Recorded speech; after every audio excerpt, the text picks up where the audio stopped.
Quan era petita jo jugava a bàsquet i em feia molta por de lesionar-me els dits, llavors vaig deixar el bàsquet. Com que jo tinc una mà relativament petita, una de les coses que faig és que cada dia intento d'alguna manera eixamplar la distància que tinc entre cada dit.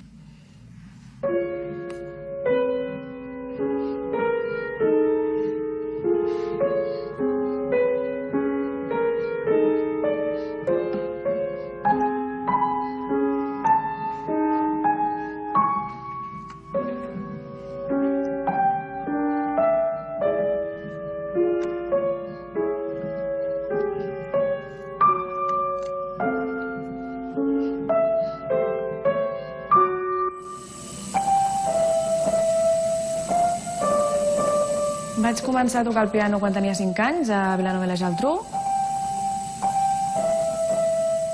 Jo crec que la música és una eina fonamental per poder desenvolupar la creativitat i l'esforç des d'una edat molt petita d'una manera didàctica. És a dir, que tu passant-ho bé al principi ja comences a adquirir uns hàbits de disciplina, d'esforç, de treball constant i enfocat sempre a aconseguir objectius a llarg termini. Si no es practiquen les coses, no surten.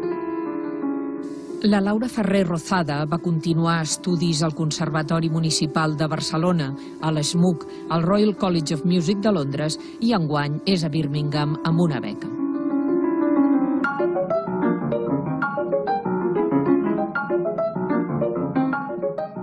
Estava molt interessada en les matemàtiques perquè era la meva assignatura preferida i també seguia estudiant música. Aleshores vaig decidir de fer les dues carreres simultàniament.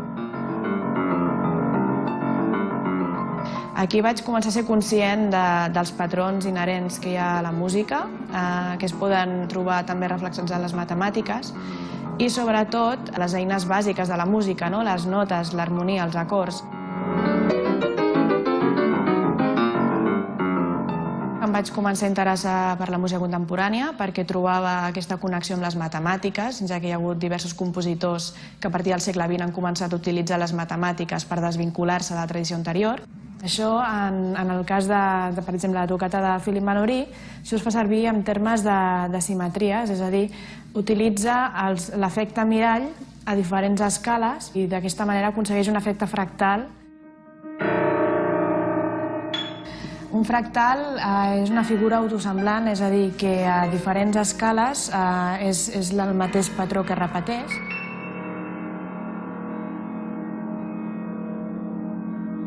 Un dels avantatges d'interpretar obres de compositors contemporanis vius és que permet aprofundir amb ells en les partitures.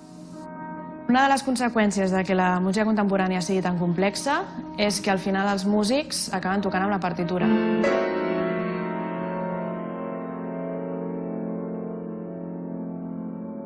Això afecta la fluïdesa de la interpretació i incrementa la percepció de dificultat entre el públic. Amb les matemàtiques el que vaig aconseguir va ser precisament trobar estratègies que a mi em permetessin disseccionar la partitura i poder trobar els patrons fonamentals que em permetessin després aprendre molt més ràpid l'obra i memoritzar-la. Ara l'any que ve començaré el meu doctorat i un dels pilars fonamentals que té aquesta recerca és veure com d'efectiva és aquesta estratègia en altres estudiants i quines possibilitats hi hauria d'implementar-ho als conservatoris. Jo em trobava que necessitava tenir un disc de debut. El vaig finançar amb 208 mecenes de 28 països i em va donar un gran suport en el sentit que vaig veure que si al públic tu els expliques i els dones la mà i els planteges una manera d'acostar-se a aquest repertori, aleshores ells responen.